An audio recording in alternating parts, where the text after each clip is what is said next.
कर लेना, श्रवण कर लेना सरल है, कुछ है वैसे बहुत कठिन। तत्व का वर्णन करना, तत्व का श्रवण करना, कोई आश्चर्य ही इसका वक्ता होता है, कोई आश्चर्य ही इसका श्रोता होता है। आश्चर्यवत पश्यत कच्चिदेनम आश्चर्यवत चैनमन्य शृणोति। तो इस प्रकार से तत्व का वर्णन, तत्व का श्रवण, तत्व श्रवण में नहीं अच्छा मन लगता। सिनेमा देखने में जितना स्वाद आता है स्वाभाविक, उतना आत्म तत्व, प्रकृति तत्व, अनात्म तत्व के विवेचन में कहां मन का आकर्षण होता है। फिर भी उत्तमाधिकारी जो हैं, अंतर्मुख पुरुष जो हैं, विवेकशील जो हैं, वैराग्यवान जो पुरुष हैं, उनके द्वारा ऐसे परम तत्व का वर्णन भी हो सकता है, श्रवण भी हो सकता है, और वर्णन भी कर सकते हैं, श्रवण भी कर सकते हैं। तो अभी उसका अनुभव करना यथावत, जैसा वर्णन किया, जैसा श्रवण किया, वैसा ही अनुभव भी करना, इसके लिए चित्त की एकाग्रता अपेक्षित है। चित्त की एकाग्रता, क्योंकि वस्तु निर्विकल्प, विकल्प की स्फूर्ति उसकी अभिव्यक्ति में बाधा है। विकल्प की स्फूर्ति, शब्द स्पर्श रूप रस गंध, यही सब विकल्प है। अनंत सत्ता के भी यही विशेषण है, अनंत अनंत ज्ञान के भी यही विशेषण है। ज्ञान भी अनेक विशेषणों से विशिष्ट है, सत्ता भी अनेक विशेषणों से विशिष्ट है। निर्विशेष सत्ता को हम कहां देख पाते, निर्विशेष ज्ञान को हम कहां समझ पाते। सभी कल्पई ज्ञान समझ में आता है, सभी कल्पई सत्ता समझ में आती है। अनंत सत्ता, सजाति विजाति स्वगत भेद शून्य सत्ता, सजाति विजाति स्वगत भेद शून्य ज्ञान, शुद्ध ज्ञान, वो शुद्ध ज्ञान, शुद्ध सत्ता समझने में कठिनाई पड़ती। तो इस तरह से यथा वर्णित आत्म तत्व, सजाति विजाति स्वगत भेद शून्य आत्म तत्व,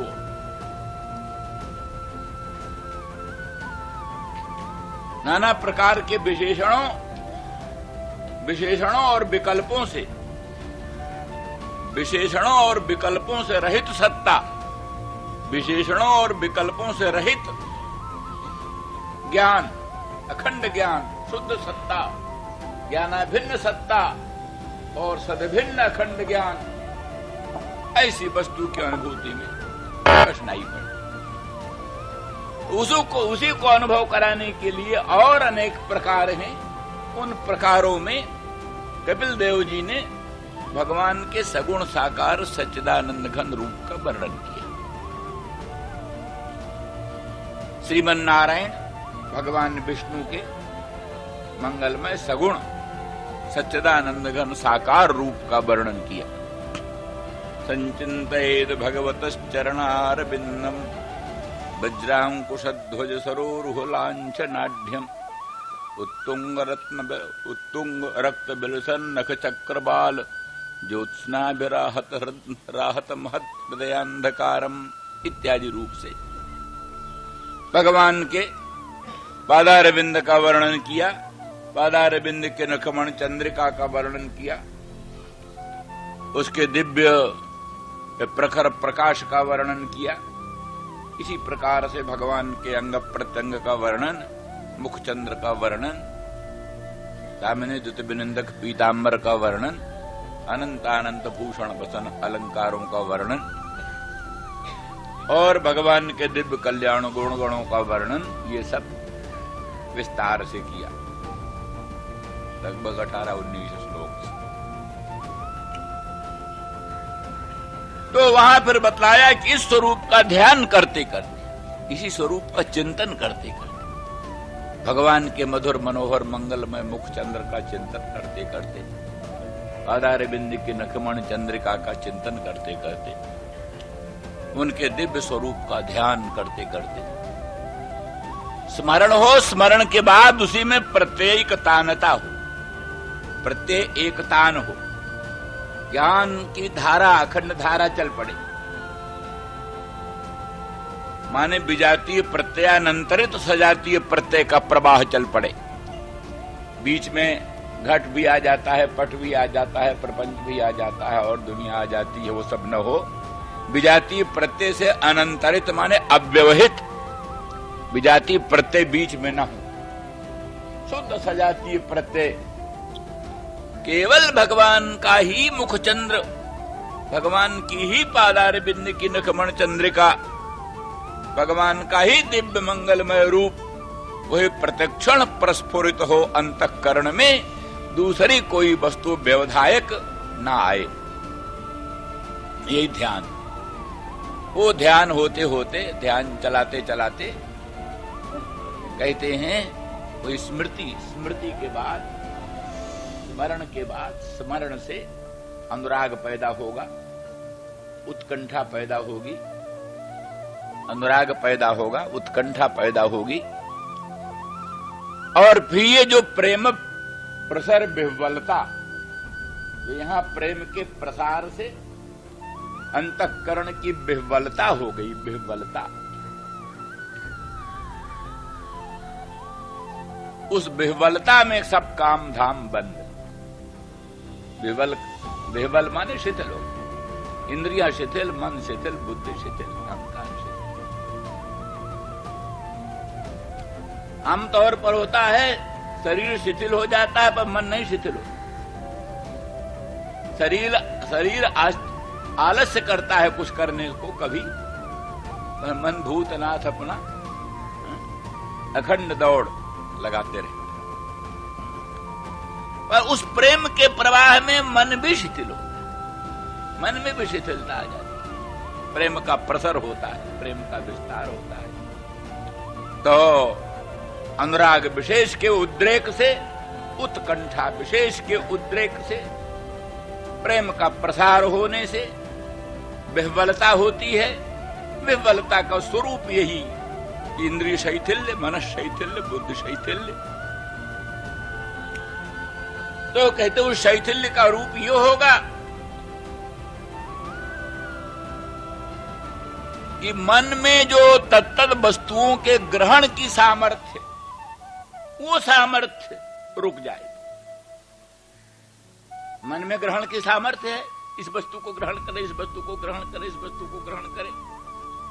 जैसे नेत्र में रूप दर्शन की सामर्थ्य, श्रोत्र में शब्द श्रवण की सामर्थ्य, हस्तपादादिकों में विविध प्रकार की क्रिया करने की सामर्थ्य, जैसे मन में स्वविषय संकल्प की सामर्थ्य, चित्त में स्वविषय के संस्मरण की सामर्थ्य, ये भी होती है।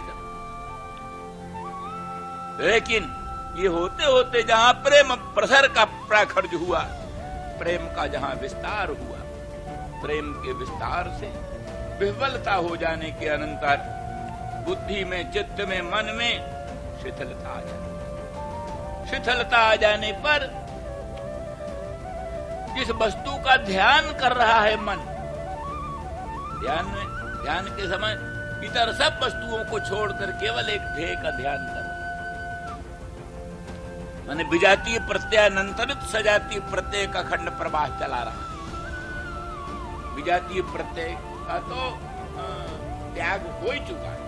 केवल सजातीय प्रत्यय एक भगवान के ही मुखचंद्र का, भगवान के ही पादार बिंद की नखमण चंद्रिका का, या फिर आगे चलकर एक ही का, बहुत का नहीं। मुखचंद्र भी, पादार बिंद की नखमण चंद्रिका भी कई चीज नहीं, एक ही चीज। सुस्मितम भावेन मुखम न किंचित चिंताए। केवल भगवान के सुस्मित मुखचंद्र का ही चिंतन करना, या केवल पादार बिंद की नखमण चंद्रिकाई का चिंतन करना, बाकी तद्भिन्नम न किंचित चिंताए, उससे भिन्न और कुछ का चिंतन न करे। इस दशा में भगवत स्वरूप से व्यतिरिक्त भिन्न वस्तुओं से मन हटकर एकमात्र भगवत स्वरूप को, तत्रापि एक वस्तु को ही निरंतर अनुसंधान स्वयं ही कर रहा है। अब प्रेम के प्रसार से जो विह्वलता उत्पन्न हुई, उस विह्वलता के कारण और का ग्रहण करना तो दूर रहा, जो ध्येय का ग्रहण कर रहा है उसको भी ग्रहण करने में असमर्थ हो जाता है। जो ध्येय का चिंतन कर रहा है, जो ध्येय का ग्रहण कर रहा है, उसके भी ग्रहण करने में असमर्थ हो जाता है। जब उसके ग्रहण करने में असमर्थ हो जाता है तो क्या होता है? ध्येय विषय छूट गया, ध्येय विषय रहित हो गया, ध्येय रहित हो गया। तो सर्व प्रपंच रहित तो पहले ही चित्त हो गया था, ध्यान काल में ही चित्त सर्व प्रपंच स्मृति रहित हो गया था। केवल एक भगवत स्मृति थी, केवल एक भगवदाकाराकृत वृत्ति चलती थी। लेकिन प्रेम प्रसर से उत्पन्न जो विह्वलता, उस विह्वलता के कारण जो उस ध्येय को भी ग्रहण करने में असमर्थ हो जाता है, यही शिथिलता का। मिलो प्रेम पूर्ण दो भाई, मन बुद्धि चित अहमित बिसराई। राम भरत दोनों मिले, इतने प्रेम से परिपूर्ण होकर मिले, मन बुद्धि चित अहमित बिसराई। चार अंतःकरण, मन बुद्धि चित अहंकार, चारों को भूल गए। निर्विकल्प समाधि सुतराम ये अपने आप। समाधि के लिए कोई नया आयास नहीं करना पड़ा। मन बुद्धि चित्त अहंकार जिनको भुलाकर मिले, एक तन्मयता, एक विचित्र तन्मयता होती है। उसी तन्मयता में ये बात सब। इस प्रकार से जब चित्त ध्येय को ग्रहण करने में समर्थ हो गया, तब फिर वेदांत वेद्य अखंड ब्रह्म उस समय सामने आया। वेदांत वेद्य अखंड, वही ब्रह्म जो अभी साकार होकर प्रकट हो रहा था, जो भी सगुण होकर अनंत कल्याण गुण गुण धाम होकर प्रकट हो रहा था, वही अखंड बोध रूप से, निर्विकल्प बोध रूप से, निर्विकल्प सत्ता के रूप, सद्भिन्न बोध रूप से, बोधाभिन्न अखंड सद रूप से वही वस्तु सामने आती है। क्यों आती है? तो कहते एकमेक तरा भावे जदा नोपलभामहे, तृतयन तत्र जो वेद सात्मा स्वाश्रयाश्रया। एकमेक तरा भावे जदा नोपलभामहे, ये स्वभाव है प्रमाता प्रमाण प्रमेय ध्याता ध्यान ध्येय, इनमें से एक भी न रहे तो दूसरे कोई नहीं रहे। अगर ध्येय रहेगा तब ध्येयाकारा करत वृत्ति रूप ध्यान रहेगा। ध्येयाकारा करत वृत्ति रहेगी तो ध्येयाकारा करत वृत्ति का आश्रयभूत ध्याता रहेगा।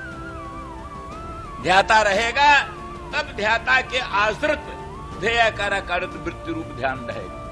ध्यान रहेगा तभी ध्यान का विषयभूत ध्येय स्फुरित हो सकेगा। ध्येय नहीं तो ध्याता ध्यान ध्येय खत्म, ध्यान नहीं तो ध्याता ध्यान ध्येय खत्म। एकमेक तरा भावे जदा नोपलभामहे, तीनों में से एक के बिना हम दूसरे का उपलब्ध नहीं कर सकते। एक भी ना रहा तो दूसरे किसी का उपलब्ध नहीं होता। इसलिए फिर कहते तृतयन तत्र जो वेद, तीनों को जो जानता है, ध्याता ध्यान ध्येय को, प्रमाता प्रमाण प्रमेय को, और तीनों के अभाव को भी जो जानता है। जिस समय तीनों का भाव था तब उनका अखंड साक्षी रूप से जो जानता रहा। अब जिस समय तीनों का अभाव हो गया तो उस अभाव का साक्षी रूप से जो जानता है, उस प्रकार से स्वात्मा का अखंड बोध रूप आत्मा का अनायासेन स्फुरण होता है। ये उन्होंने एक प्रकार बतलाया। तो बात इसी के विह्वलता से संपादित होती है। मूल चीज विह्वलता हो, वो विह्वलता माने इंद्रिय में शरीर का शैथिल्य तो आए दिन होता रहता है, उसका कोई विशेष पुरुषार्थ नहीं है। मन का शैथिल्य हो, मन अपने विषयों के ग्रहण में आलसी हो, मन अपने विषयों को ग्रहण से उदासीन हो जाए, तो इस प्रकार से फिर वो अखंड बोध सच्चिदानंद घन अपने आप स्फुरित हो जाता है। किंतु यहां तो भक्ति की बात चल रही है।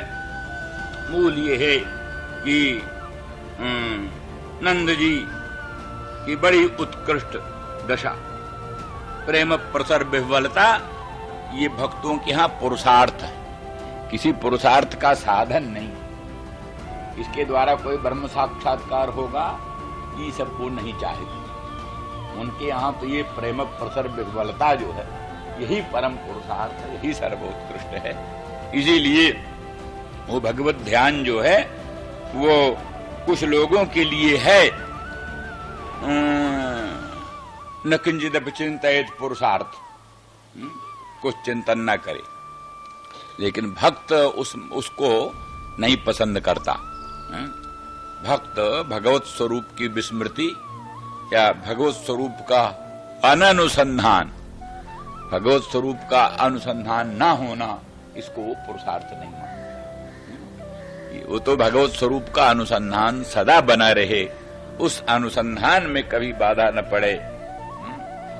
और उनके यहां विह्वलता में भी भगवान के स्वरूप का स्फुरण बना रहता है। भगवान के स्वरूप को लेकर ही मन तदाकाराकारित होकर ही विह्वल होता है। इसलिए मन की अत्यंत शिथिलता में भी, समाधि दशा में भी भगवदाकारता वहां सुस्फुट रूप से रहती है।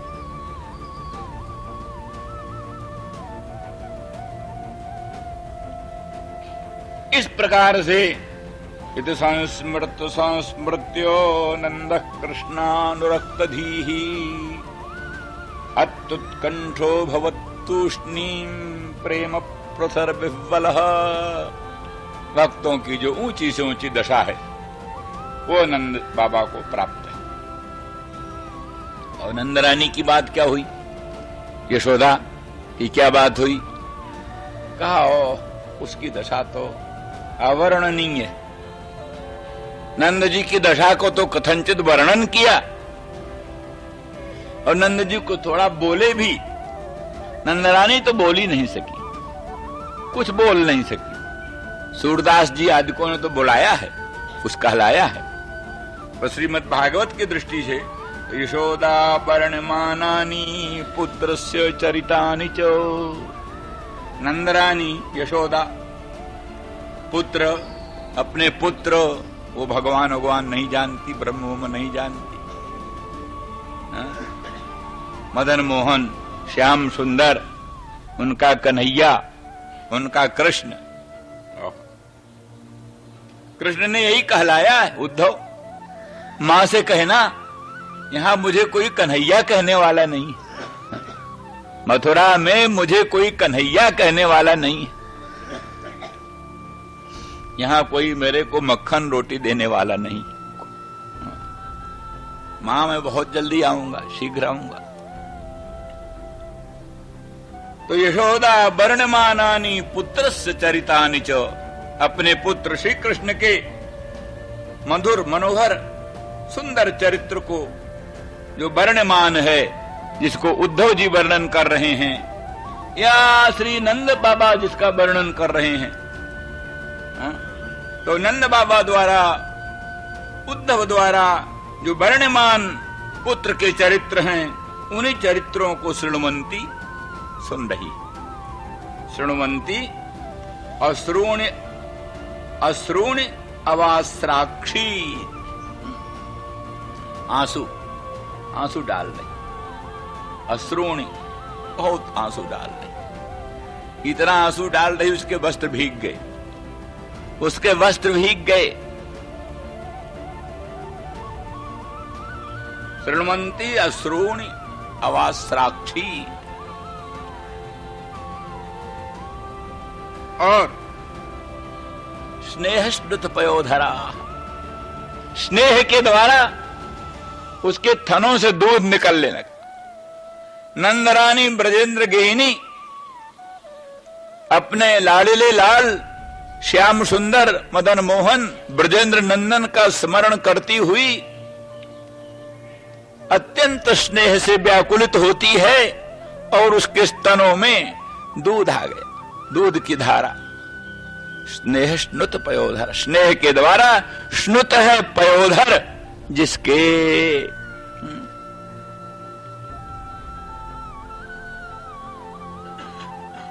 तो उत्कट प्रेम में, उत्कट प्रेम वात्सल्य प्रेम की अभिव्यक्ति का यही चिन्ह है। उत्कट वात्सल्य प्रेम अभिव्यक्त होता है तो स्तन जो है स्नेह से स्नुत पयोधर हो जाती।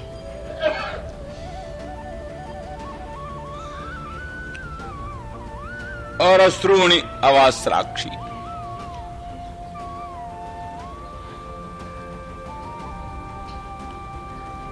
कहने सुनने की कोई सामर्थ्य ही नहीं।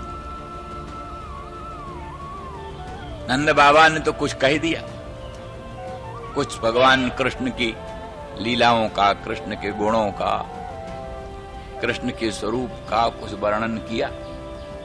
यशोदा रानी को वो सब कुछ संभव नहीं था। उनको स्वभाव पहले ही उत्कंठा इतनी, उनको तो स्मरण, बार बार स्मरण करते करते उत्कट अनुराग और उत्कंठा की वृद्धि हुई, जिसे प्रेम प्रसर विह्वल से, प्रेम प्रसर विह्वल होने से वो तूष्णीम हो गए, बोलने में असमर्थ हो गए, चुप हो गए। लेकिन नंदरानी तो पहले से बोलने की सामर्थ्य ही नहीं, इतना उत्कट प्रेम।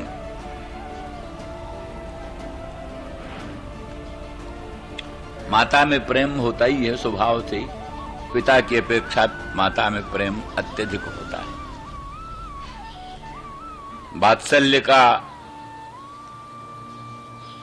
वात्सल्य प्रेम का अधिकरण माता ही होती है अधिक रूप से।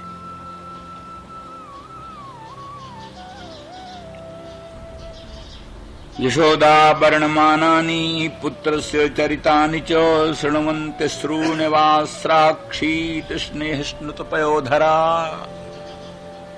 तयोरित्थम भगवती कृष्णे नंद यशोदयो। इस तरह से नंद और यशोदा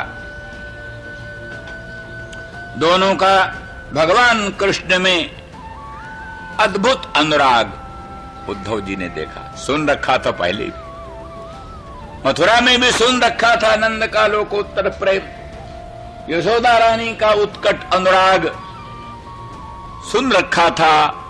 लेकिन भगवान की कृपा से उद्धव को नंद यशोदा दोनों का लोकोत्तर अनुराग का अनुभव हुआ। वीक्ष अनुरागम परमम अनुरागम तयोरित्थम भगवती कृष्णे नंद यशोदयोः। भगवान कृष्ण में उन दोनों का इस प्रकार से लोकोत्तर अनुराग देख करके परमम अनुरागम वीक्ष उद्धवः मुदा नन्नम आह। उद्धव जी बहुत प्रहृष्ट हुए, बड़ा आनंद हुआ और अपने आप को धन्य धन्य समझा। भगवान कृष्ण ने बड़ी कृपा की है जो हमको संदेश लेकर भेजा है और हमको नंद और यशोदा का लोकोत्तर प्रेम, अद्भुत अनुराग दर्शन करने का सौभाग्य मिल गया। अपने आप को धन्य धन्य मानते और वही कुछ सांत्वना देने के अभिप्राय से, सांत्वना देने के अभिप्राय से उद्धव जी बोले। उद्धव वाच युवाम श्लाघ्यतमौ नूनम देहिनामिह मानद नारायणेऽखिल गुरौ जत्कृता मतिरीदृशी। युवाम श्लाघ्यतमौ नूनम, दुनिया में श्लाघ्य होते हैं सत्कर्मनिष्ठ, जो अनाचार दुराचार पापाचार से निवृत्त होकर सदाचार सद्विचार सद्धर्म सत्कर्म में संलग्न होते हैं। वो सत्पुरुष सदाचारी श्लाघ्य होते हैं, प्रशंसनीय होते हैं। और श्लाघ्यतर होते हैं ज्ञानी, ज्ञाननिष्ठ श्लाघ्यतर होते, और भगवत भक्त श्लाघ्यतम होता है। श्लाघ्य, श्लाघ्यतर, श्लाघ्यतम। भगवत भक्ति की दृष्टि से तो कर्मनिष्ठ श्लाघ्य, ज्ञाननिष्ठ श्लाघ्यतर और भक्तनिष्ठ श्लाघ्यतम। अथवा यहां ये विवक्षित है श्लाघ्य सब भगवत भक्त हैं, जितने भगवत भक्त हैं सभी श्लाघ्य,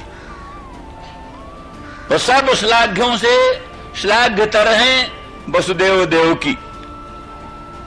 वसुदेव देवकी वो अत्यंत श्लाघ्य हैं, और वसुदेव देवकी की अपेक्षा भी अत्यंत श्लाघ्यतम नंद यशोदा। नंद यशोदा जैसा अनुराग वसुदेव देवकी को भी कहां प्राप्त हो। और ये बाल लीला का अनुभव, बाल लीला का रसास्वादन, यदि भगवान ने वरदान तो दिया वसुदेव देवकी को उनके यहां जन्म ग्रहण करने को, पर संसार में, दुनिया में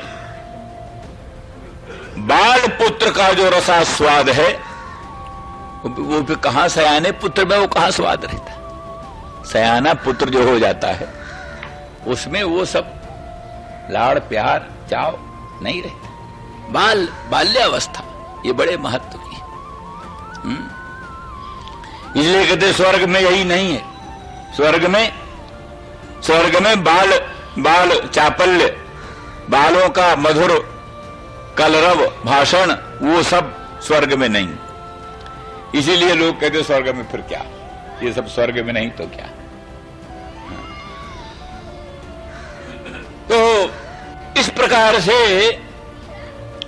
बाल लीला का सुख बहुत अद्भुत है। नंदरानी तो गोस्वामी तुलसीदास जी ने अपने कृष्ण गीतावली में लिखा। कृष्ण गीतावली में नंदरानी भगवान श्री कृष्ण के मुखचंद्र को निहार कर बड़ी प्रसन्न हो रही है, बड़ी मुदित हो रही है। उसकी अद्भुत प्रसन्नता देखकर कृष्ण बार बार पूछते हैं, मां तू इतनी क्यों प्रसन्न होती है, तू इतनी क्यों प्रसन्न है, मुझे अपनी प्रसन्नता का कारण बतला। तो मां प्रेम से विह्वल होती है और कहती, पुत्र क्या बताऊं, मौसम नहीं पुण्य पुंज बालक हैं तोरे। मेरे समान पुण्य पुंज तेरे हैं नहीं। मैं कैसे बताऊं, कैसे अनुभव कराऊं कि मैं कैसे प्रसन्न हो रही हूं। अगर तुझे अनुभव करा सकती तो बता सकती कि मैं यूं प्रसन्न हूं।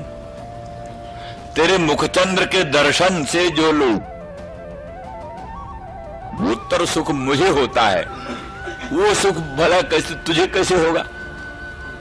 तू तो अपना मुख किसी तरह से दर्पण में देख लेगा, किसी तरह से ये रत्नमय स्तंभों में देख लेगा, पर प्रत्यक्ष एक बिंब है, एक है क्या मैं प्रतिबिंब। तो बिंब के दर्शन का जो सुख है वो प्रतिबिंब के दर्शन में कहां। इसलिए मेरे लोकोत्तर सुख का अनुभव करने के लिए मेरा जैसा पुण्य पुंज चाहिए। वो पुण्य पुंज तेरे है नहीं मेरा जैसा, तो तू कैसे समझ पाएगा। मौसम नहीं पुण्य पुंज बालक हैं तोरे। आ सकता तो मां से मचलता है, ये हमको ले दो। चंद्र लेना चाहा भगवान ने, चंद्र खिलौना, माई मैं चंद्र खिलौना ली हूं। चंद्र खिलौना तो चंद्र खिलौना तो दूर है, वो मिलता नहीं। तो मां से मचलते हैं, मां तू ला दे मुझे चंद्र खिलौना तू ला दे। अब बालक अपनी मां को सर्वशक्ति समझता है, सर्वशक्तिमान। वो नहीं समझता है कि वो चंद खिलौना ला सकती है कि नहीं, वो तो समझती है सर्वशक्तिमान, सब कुछ कर सकती है। इसलिए मां से कहता, माई मैं चंद्र खिलौना नहीं हूं, चंद्र खिलौना मुझे ला दे। यशोदा फिर युक्ति रचती है, पानी भर कर परात रखती है, परात भर में पानी। अब उसमें चंद्रमा का प्रतिबिंब दिखाई देता है। बोले बेटा ले देखो चंद्र में तो हाथ डाल कर पकड़ना चाहते हैं, मां इतनी तो पकड़ने में नहीं आता। बेटा डरता है तुमसे, इसीलिए नहीं पकड़ में आता। ये सब तो हम दूसरी बात कह रहे थे, हम ये कह रहे थे उस मुखचंद्र को देखकर लेने की इच्छा हुई और लेने की ही इच्छा नहीं। बाद में तो ये समझ में आया इस मुखचंद्र का लोकोत्तर माधुर्य के अनुभव का अधिकार हमको नहीं। ये जो हमारा मधुर मनोहर मंगलमय मुखचंद्र है, श्रीअंग का लोकोत्तर लावण्य है, सौंदर्य है, माधुर्य है, सौरस्य है, सौगंध है, इसके अनुभव का परम सौभाग्य गोपांगना जनों को, हमको नहीं। तो तपस्या करने की ठानते हम भी तपस्या करके गोपांगना बने, तब इस स्वरूप माधुर्य रस का अनुभव करें। गोपांगना बनने के लिए ठान करके तपस्या करने की भावना करते, तपस्या करें, गोपांगना बने, सौंदर्य लहरी में। बहुत अच्छी बात ऐसी कहते, गिरिश साजुज्य पदवी, कई बड़ी बड़ी दिव्य अप्सराएं, हाँ वो बड़ी दिव्य दिव्य अप्सराएं भगवती अनंत ब्रह्मांड जननी राजराजेश्वरी त्रिपुर सुंदरी के अंग अंग के, मुखचंद्र के, पादार बिंद के अनंत सौंदर्य का अनुभव करके कहते, इसका अनुभव कैसे करें? इसका अनुभव तो तब करें जब गिरीश बने, कामेश्वर बने, तो कामेश्वरी के मंगलमय मुखचंद्र का सौंदर्यामृत का अनुभव हो सकता है। क्योंकि वो उसमें भी नियम है कि वो जननी सौंदर्यन्ते परम शिवदृंग मात्र विषय, राजराजेश्वरी त्रिपुर सुंदरी के मुखचंद्र का सौंदर्य वो अन्य को अनुभव में ही नहीं आता। परम शिवदृंग मात्र विषय, परम शिव की ही दृष्टि का एकमात्र गोचर है, परम शिव की ही दृष्टि का एकमात्र गोचर है। जो परम शिव की ही दृष्टि का एकमात्र गोचर है, तो जैसे उनके मुखचंद्र का सौंदर्य, तैसे उनके सुस्पर्शामृत का रसास्वादन भी परम शिव को ही हो सकता है, दूसरों को अनुभव नहीं हो सकता। ये समझ करके वो दिव्यात दिव्य अप्सराएं परम दुर्लभ जो गिरीश साजुज्य पदवी है, गिरीश के साथ साजुज्य प्राप्त होए, तब इस माधुर्य का अनुभव करें। तो यदि वो बहुत दुरापा है, दुरापा जो परम शिव साजुज्य पदवी है, उस परम शिव साजुज्य पदवी की आकांक्षा करती हैं, उसके लिए तप करती हैं। तपो विरुद्ध दुष्प्रापाम। हाँ हो गया, ठीक है। तो इस तरह से निष्कर्ष ये है, इस दृष्टि है उसमें इतना लोकोत्तर चमत्कार है स्वरूप में, तो उस स्वरूप को अनुभव करने के लिए कृष्ण ने भी यही सोचा, इसका रस गोपांगनाओं को ही अनुभव हो सकता है, इसलिए तपस्या करके गोपांगना भाव प्राप्त करें, तब इस स्वरूप माधुर्य का रसास्वादन हो सकेगा। वेदांती जी लोग जो है सो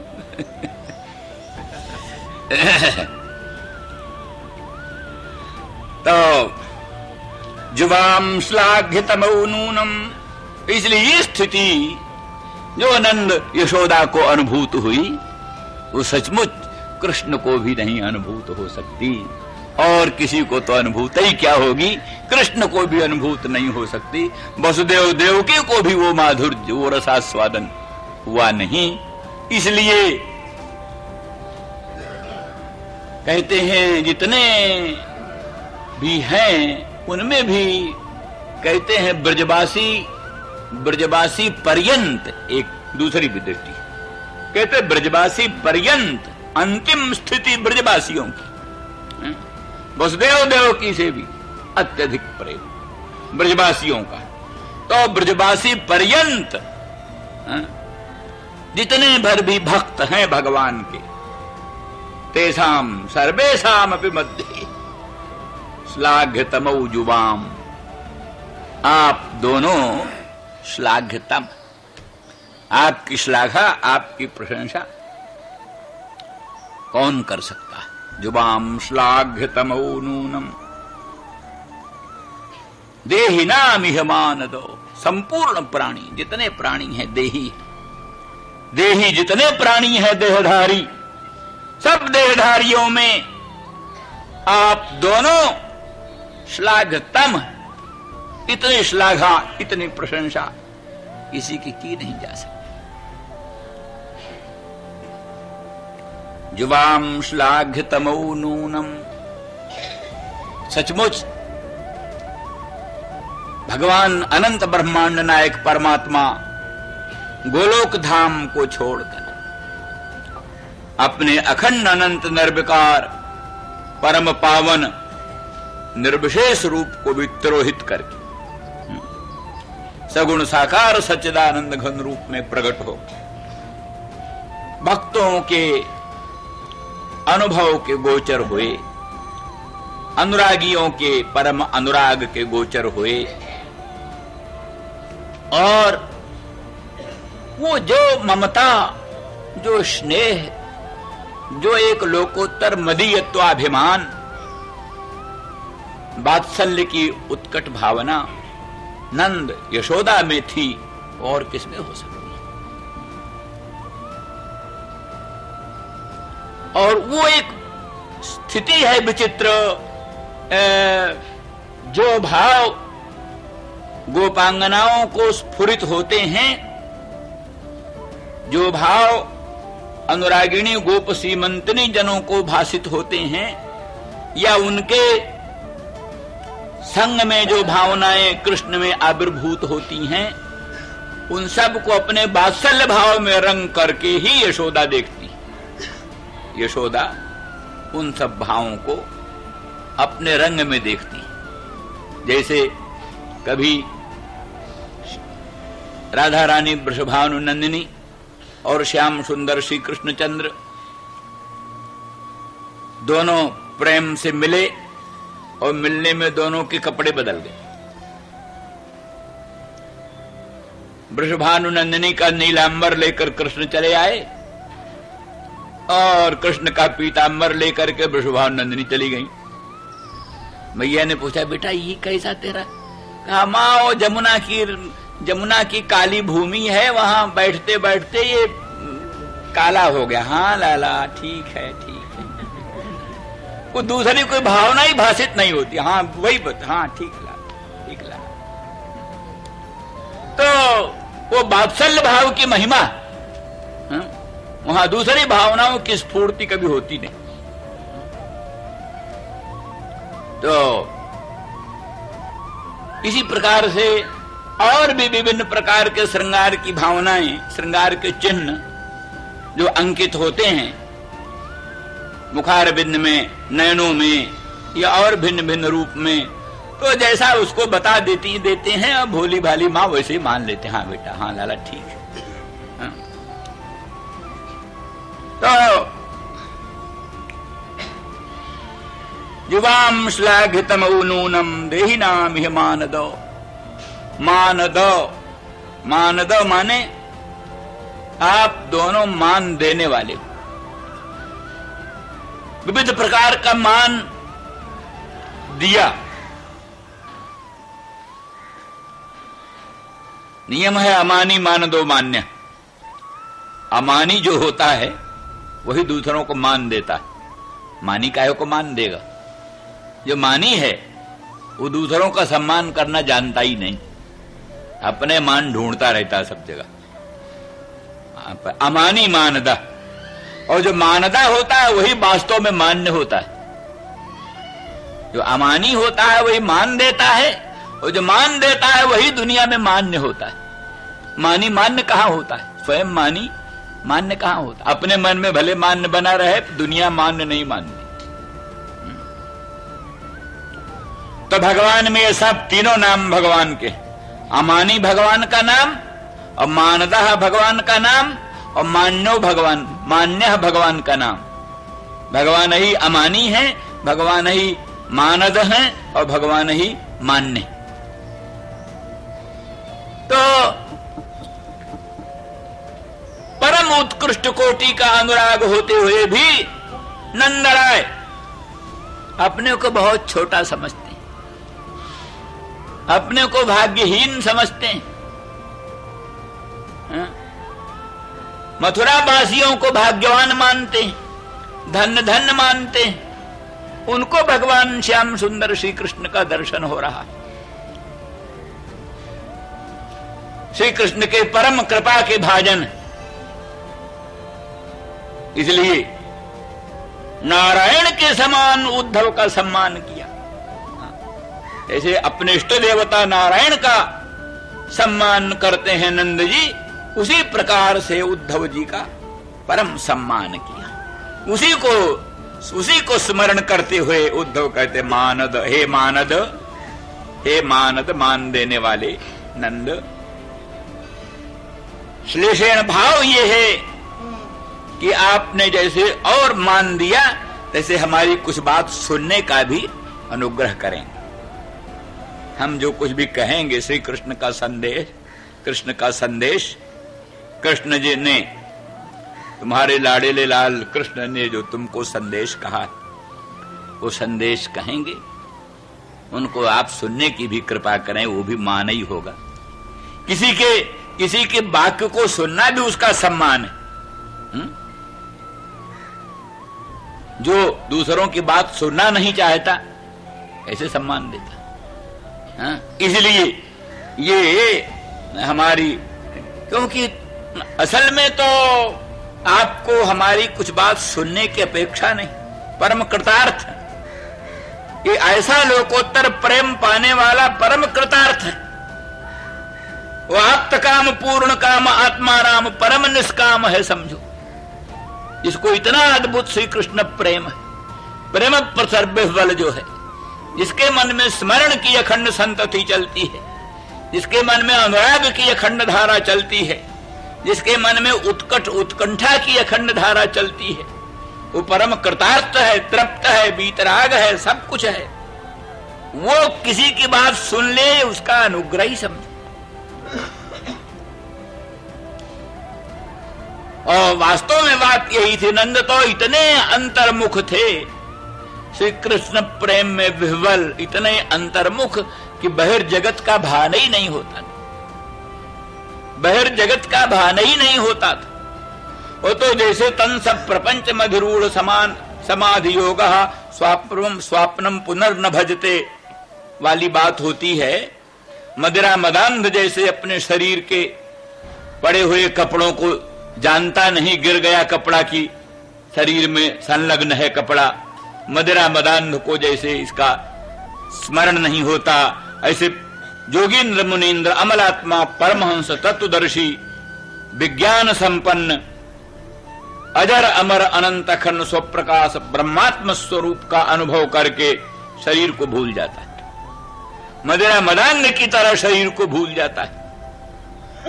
जैसे पिपल का पत्ता वायु की प्रेरणा से अपने आप इधर उधर कहीं जाता है, उसी प्रकार से प्रारब्ध वशात तत्त इंद्रियों के अधिष्ठात्री देवताओं की प्रेरणा से किंचित करोति किंचित न करोति, कुछ ज्ञानी का ब्रह्मविद वरिष्ठ का शरीर कुछ करता है, कुछ नहीं करता। वो कुछ किसी उद्देश्य से किसी उद्देश्य से किसी प्रकार की चेष्टा, किसी प्रकार के कर्म उसमें नहीं होते। वही स्थिति नंद बाबा की है, अत्यंत अंतर्मुख हैं, विश्व विस्मरण है, विश्व का विस्मरण है, श्री कृष्ण चंद्र का ही प्रतिक्षण स्मरण है, और देह गेह की पूर्ण विस्मृति है। और बताया कि इनको कुछ भोजन वोजन की भी बात नहीं है, कदाचित किसी ने कुछ दधी कुछ दुग्ध आदि जैसा होता है वही कभी ले लिया, किसी ने दे दिया, पिला दिया। दूसरों के इशारे पर, दूसरों की चेष्टा से ही उनकी शारीरिक चेष्टा भी चलती है। इस प्रकार से अत्यंत उत्कृष्ट अंतर्मुख दशा में फिर जो बड़े प्रेम से उठ करके उद्धव का सम्मान किया, उद्धव की पूजा की, अर्घ्यपात्र मधुपर्क दिया, उद्धव का बड़ा सम्मान किया, नारायण बुद्धि से अतिथि का सत्कार, नारायण बुद्धि से उनका पूर्ण सम्मान किया। ये सब भगवान की प्रेरणा, उस अंतर्जामी भगवान की प्रेरणा से वो प्रकाश, संयोग प्रकाश ब्रज में आविर्भूत हो गया। विप्रलंभ प्रकाश थोड़ी देर समय के लिए तिरोहित हो गया। इसीलिए ब्रज में चारों ओर मंगल मंगल की अभिव्यंजना होने लगी। तत्काल उसी अभिप्राय से उत्सुकता के साथ कृष्ण का, हमारे कृष्ण का, हमारे लाल का ये सखा है, ये उद्धव हमारे कृष्ण का सखा है। उनका ही जैसा भूषण धारण किए, उनका ही भूषण धारण किए, उनका ही पीतांबर धारण किए हुए और उनकी ही माला अलंकार सबको धारण किए हुए, उनके ही रथ पर, अरे साक्षात कृष्ण ही है। कृष्ण समझ करके ही उद्धव का बड़ा सम्मान किया, बड़ा आदर किया। तो इस तरह से उसी मानदत्व का स्मरण करते हुए, हे मानद नंद, अब इसका भी आप अनुग्रह करो, हम कुछ आपको कहेंगे, सुनाएंगे। तो ये कह करके बोले, तो पहले ऐश्वर्य का वर्णन ठीक है। ऐश्वर्य का वर्णन बड़ा वात्सल्य प्रेम, माधुर्य प्रेम की अभिव्यंजना हो तो उसके द्वारा अधिक विह्वलता और शिथिलता और प्रेमोन्माद आदि संभावित होता है। उस बीच में ऐश्वर्य का वर्णन है तो जैसे लड्डू खाते हुए चटनी खा है, वैसा ही ऐश्वर्य का वर्णन हमारे ब्रज के भक्त लोग पसंद नहीं करते। वो भगवान शब्द नहीं सुनना चाहते। मेरे प्राणनाथ, मेरे प्रियतम, मेरे प्रभु, मेरे श्याम सुंदर, मेरा कन्हैया, ऐसे शब्द उनको अच्छे लगते। नंदन नंदन, ब्रजेंद्र नंदन, गोपी बल्लभ, राधा बल्लभ, नवनीत चौर, ऐसे शब्द ब्रजवासियों को बहुत प्रिय लगते। लेकिन फिर भी वो जरूरी है, वो वर्णन करना पड़ता है, बीच बीच वो वर्णन करना पड़ता है। इसीलिए ये भी कहते हैं, न खलु गोपिका नंदनो भवान। गोपांगना ही स्वयं बोल पड़ती, ऐश्वर्य भाव मन में आता है तो बोल पड़ते, न खलु गोपिका नंदनो भवान। आप गोपिका नंदन नहीं है। दूसरा भी अर्थ है इसका, आक्षेप करती हैं, व्यंग करती हैं। श्याम सुंदर आप गोपिका नंदन होते तो इतने कठोर न होते। गोपिका हमारी नंदरानी तो बड़ी सरल है और तुम इतने निष्ठुर हो, इसलिए मालूम होता न खलु गोपिका नंदनो भवान। मेरी नंदरानी, मेरी ब्रजेंद्र गेहिनी जैसी भोरी भारी गोपिका के तुम नंदन होते तो इतने निष्ठुर, इतने कठोर न होते। न खलु गोपिका नंदनो भवान। तब क्या हो, अखिल देही नाम अंतरात्म दृक्। तुम तो अखिल देहियों के जो अंतरात्मा के साक्षी हो, दृष्टा हो। उदासीन कुछ भी हो जाए, दुनिया डूबे उतराए, उदासीन से क्या मतलब? दुनिया जहन्नुम में जाए चाहे बैकुंठ में जाए, उदासीन जो है निर्दृश्य दृष्टा, निर्भास्य साक्षी, उसको क्या मतलब? कुछ भी हो। ऐसे आप निष्ठुर हो, ये भी कहते हैं। लेकिन वास्तव में उस दृष्टि से भी, ऐश्वर्य की दृष्टि से भी वर्णन करती हैं। न खलु गोपिका नंदनो भवान। आप गोपिका नंदन नहीं हो, किंतु कौन हो? अखिल देही नाम अंतरात्म दृक्। अखिल देहियों के अंतरात्मा के साक्षी हो। इस तरह से ऐश्वर्य भाव आता है। तो ऐश्वर्य भाव के वर्णन से कुछ थोड़ा प्रेम प्राखर्य थोड़ा संकुचित हो, प्रेम प्राखर थोड़ा संकुचित होने से तज्जनित जो मूर्छा, तज्जनित जो विह्वलता, तज्जनित जो शिथिलता, वो थोड़ी सी कम होती। उसी दृष्टि से पहले ऐश्वर्य का वर्णन करते हैं। एतौ हि विश्वसच विश्वजोनि रामो मुकुंद पुरुष प्रधानम अन्वीय भूतेषु विलक्षणस्य ज्ञानस्य चेषात् इमौ पुराणौ। ये जो तुम्हारे दोनों बालक बलराम और कृष्ण, तुम्हारे जो दोनों बालक, ये विश्वस्य च बीज जोनी, ये सारे विश्व अनंत कोटि ब्रह्मांड के यही बीज हैं और यही जोनी, यही पुरुष हैं और यही प्रधान है।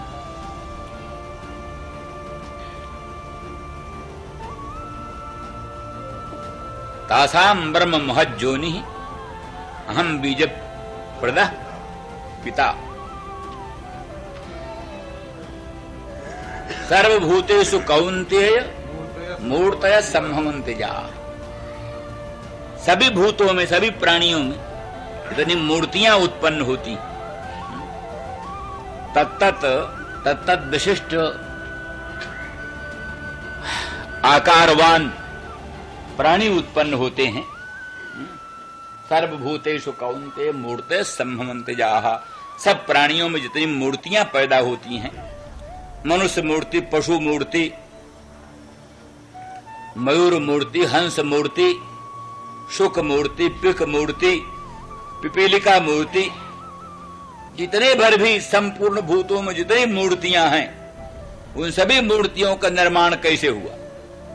सभी मूर्तियों के निर्माण में दो चीज अपेक्षित होती है, एक योनि और एक बीज। योनि माने आधार, जिसमें बीज का आधान किया जाए, इसमें गर्भाधान किया जाए। बीज जहां निक्षिप्त होकर के मूर्ति का रूप धारण करता है, मूर्तियों का रूप धारण करने वाला बीज है, तो बीज भी सब जगह रूप नहीं धारण कर सकता। योनि में निक्षिप्त हो बीज, तब वो मूर्ति का रूप धारण करता है। महत ब्रह्म जो प्रकृति है, अनंत ब्रह्मांड की जननी प्रकृति, महत ब्रह्म, उसी का नाम महत ब्रह्म। ब्रह्म के साथ महत शब्द लगा दो तो फिर वो निर्गुण, निराकार, निर्विकार ब्रह्म का बोधक नहीं रह जाता। महत पूर्वक ब्रह्म शब्द प्रकृति का बोधक हो जाता है। मम जो निर्महत ब्रह्म तस्मिन् गर्भं दधामि, वहां भी महत ब्रह्म का अर्थ है वही प्रकृति, महत ब्रह्म प्रकृति। ऐसे ही तासाम ब्रह्म महत जोनि, उन सभी मूर्तियों का महत ब्रह्म जो है वही योनि है, माने प्रकृति, आधार। अहम बीज प्रदः पिता, बीज देने वाला पिता मैं, अर्थात वही मम जो नर महत ब्रह्म तस्मिन् गर्भं दधाम्यहम्। महत ब्रह्म मेरी योनि है, उसी में मैं गर्भाधान करता हूं, उसी से अनंत ब्रह्मांड के विभिन्न प्राणियों की उत्पत्ति होती है। इसलिए सबके माता पिता भगवान।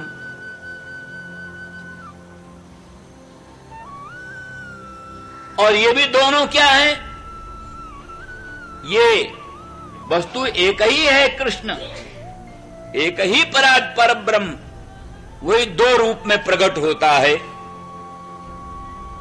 बीज रूप में, जोनि रूप में। बीज रूप में, जोनि रूप में एक ही पर ब्रह्म प्रकट होता है, क्योंकि सूत्र है जन्माद्य सजतः अस्य सर्वस्य नाम रूप क्रियात्मकस्य प्रपंचस्य यथा जन्मादि, माने जन्म स्थिति भंगम। सारे विश्व प्रपंच का जिस पर ब्रह्म भगवान से जन्म और स्थिति और भंग होता है, उत्पत्ति और स्थिति और प्रलय होता है। विश्व प्रपंच के उत्पत्ति स्थिति प्रलय का जो मूल मंत्र, कारण, परम कारण, वो भगवान तद ब्रह्म, तद विजिज्ञासस्व तद ब्रह्म, यतो वा इमानि भूतानि जायन्ते येन जातानि जीवन्ति यत् प्रयन्ते विषम विशन्ति तद विजिज्ञासस्व तद ब्रह्म। सारा अनंत ब्रह्मांड जिससे उत्पन्न होता है, अनंत ब्रह्मांड जिसमें स्थिति को प्राप्त होता है, अनंत ब्रह्मांड जिसमें प्रविलीन हो जाता है वो ब्रह्म, तद जिज्ञासा। तो ब्रह्म फिर कैसा है कि बीज है, केवल बीज है कि केवल जोनी है? केवल बीज है कि जोनी है? तो आगे सूत्र है, कई बहुत सूत्रों के बाद कहते प्रकृतिश्च प्रतिज्ञा दृष्टान्तानुपरोधा। प्रकृतिश्च, इसी का शेष है वो सूत्र। जन्माद्य जतः का अंगभूत है वो सूत्र। माने न केवलम निमित्त भूतम ब्रह्म, ब्रह्म अनंत ब्रह्मांड का केवल निमित्त कारण नहीं है, किंतु प्रकृतिश्च, और च शब्दात निमित्तमपि, च शब्द से निमित्त भी वही है, प्रकृति माने उपादान कारण भी वही है। अर्थात परब्रह्म ही विश्व का उपादान कारण है, परब्रह्म ही विश्व का निमित्त कारण भी। दुनिया में उपादान अलग होता है, निमित्त अलग होता है। घट की उत्पत्ति का निमित्त कारण है कुलाल, चक्र, चीवर, दंड आदि, लेकिन घट का उपादान कारण मिट्टी होता है। मिट्टी घट का उपादान कारण और दंड, चक्र, चीवर आदि घट का निमित्त कारण। किंतु यहां भगवान ही परात्पर पर ब्रह्म ही जगत के निमित्त कारण भी है, जगत के उपादान कारण भी है। इसलिए भगवान ही बीज भी है, भगवान ही योनि भी है। बोले प्रसिद्ध दुनिया में प्रकृति प्रधान, दुनिया में पुरुष और प्रधान, ये बीज जोनि रूप से प्रसिद्ध हैं। बीज जोनि रूप से प्रधान और पुरुष प्रसिद्ध है। तो बलराम और कृष्ण ये दोनों बीज जोनि हुए, कैसे कहते हो? तो कहते हैं पुरुष प्रधानम, वही पुरुष है, वही प्रधान है। पुरुष और प्रधान भी यही है। बलराम और कृष्ण यही दोनों संसार के बीज हैं, योनि हैं। वही पुरुष है, वही प्रधान है। पुरुष प्रधान रूप से भी उन्हीं का आविर्भाव। प्रधान माने प्रकृति,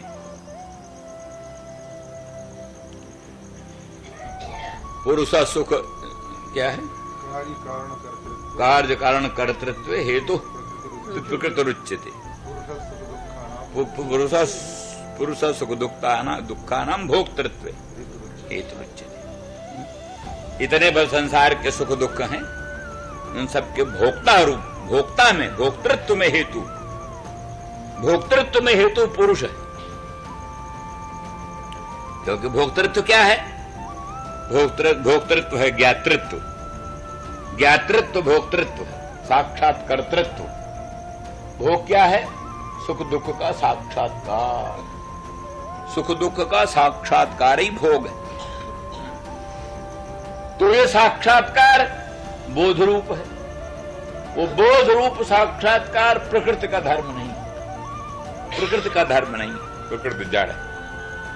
इसलिए यदि वेदांत ने कर्तृत्व की तरह भोक्तृत्व भी काल्पनिक ही माना है, अनात्मनिष्ठ ही माना है, आत्मनिष्ठ नहीं माना।